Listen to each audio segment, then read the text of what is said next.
મારી વાર્તાનું નામ છે બહાદુર ચકી. એક ચકીબેન હતા અને એને તો રાજાને ઘરે જવું હતું.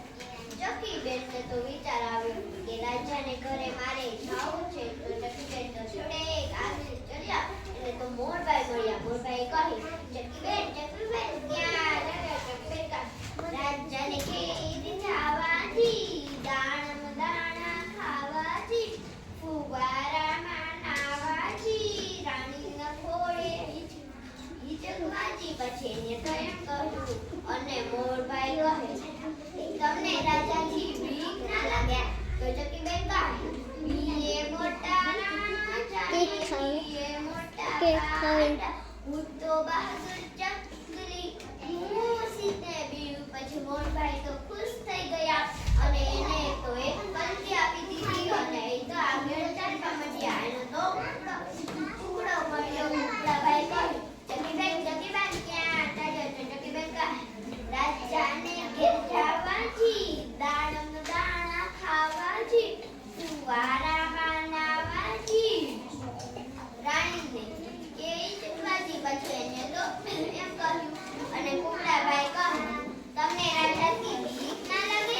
તો ચકીબેન કહે, બીએ મોટા પાડા ને બીએ મોટા રાજા, હું તો બહાદુર ચકલી, હું સીધે બીયું. પછી એને તો એમ કહ્યું. કુકડાભાઈ તો બહુ જ રાજી થઈ ગયા અને એને તો એક રંગીન એના પીછા આપી દીધા અને તો એમ કહેવા લાગ્યા, અલ્યો મારા પીછા તમે રાખો, આ કલ્લે કલાના પીછા તમે એની ઓઢણી બનાવીને જાજો રાજાને ઘેર. તો એમ કહી અને રાજા આગળ ચાલ્યા. ચકીબેન એને તો મહેલ આવી ગયું અને ત્યાં તો એક સિપાઈ ઉભો હતો. સિપાઈએ કહ્યું, ચકીબેન તમને નહીં જવા મળે. ચકીબેન કહે, કામ? તો